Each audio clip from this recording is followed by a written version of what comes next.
Assalamualaikum warahmatullahi wabarakatuh. Perkenalkan, nama saya Fitri Islamiati dengan NIM channel 19027 dari Prodi D3 Akuntansi, Fakultas Ekonomi dan Bisnis. Dengan mata kuliah akuntansi perpajakan, di sini saya akan menjelaskan sedikit tentang aspek fiskal dari aset lancar berupa beban dibayar di muka.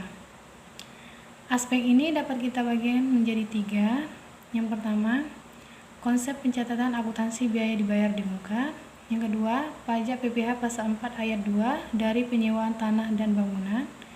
Yang ketiga, pajak PPh pasal 23 dari penyewaan kendaraan bermotor dan aset tetap lainnya.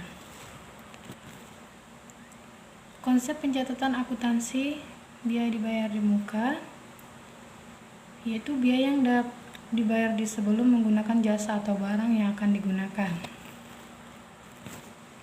Contoh-contoh umum biaya dibayar di muka itu ada 7. Yang pertama, sewa atau membayar ruang komersial sebelum menggunakannya. Yang kedua, polis asuransi bisnis kecil. Yang ketiga, peralatan yang ingin bayar sebelum digunakan.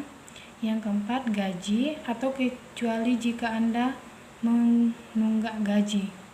Yang kelima, taksiran pajak. Yang keenam, beberapa tagihan utilitas. Yang ketujuh, beban bunga. Selanjutnya, jenis akun utama yang merupakan biaya dibayar di muka itu ada 5 bagian. Yang pertama, aset. Yang kedua, biaya. Yang ketiga, kewajiban. Yang keempat, ekuitas. Dan yang terakhir, pendapatan.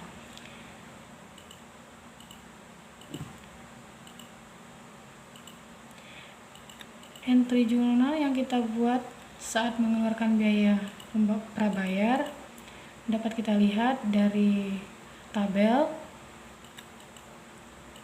Yang kedua, entry jurnal yang mencerminkan pengeluaran aktual dapat kita lihat juga dari tabel. Selanjutnya, pajak PPh pasal 4 ayat 2 dari penyewaan tanah dan bangunan. Ini penghasilan yang diperoleh dari kegiatan persewaan tanah atau bangunan berupa rumah, tanah, rumah susun, apartemen, kondominium, rumah kantor, gedung perkantoran, ruko, gudang, dan lain sebagainya. Pada dasarnya dikenakan pajak penghasilan atau PPh yang sifatnya final.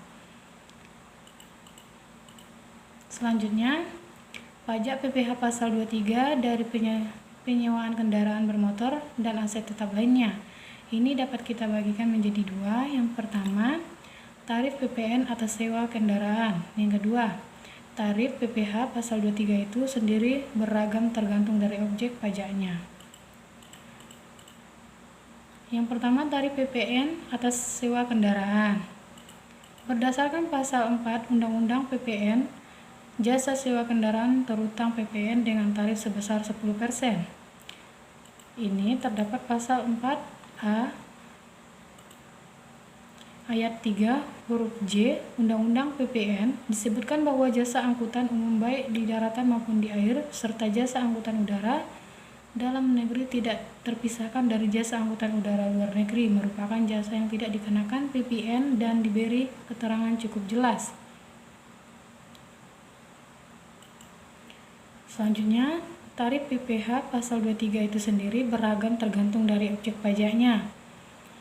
Tarif 15% dari jumlah bruto diperuntukkan atas dividen atau kecuali pembagian dividen kepada orang pribadi dikenakan final, bunga, dan royalti, dan hadiah atau penghargaan selain yang telah dipotong PPh pasal 21.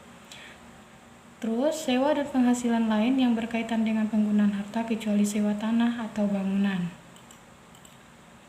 Baiklah, sekian penjelasan dari saya. Terima kasih. Mohon maaf atas segala kesalahan. Wabillahi taufiq wa hidayah. Wassalamualaikum warahmatullahi wabarakatuh.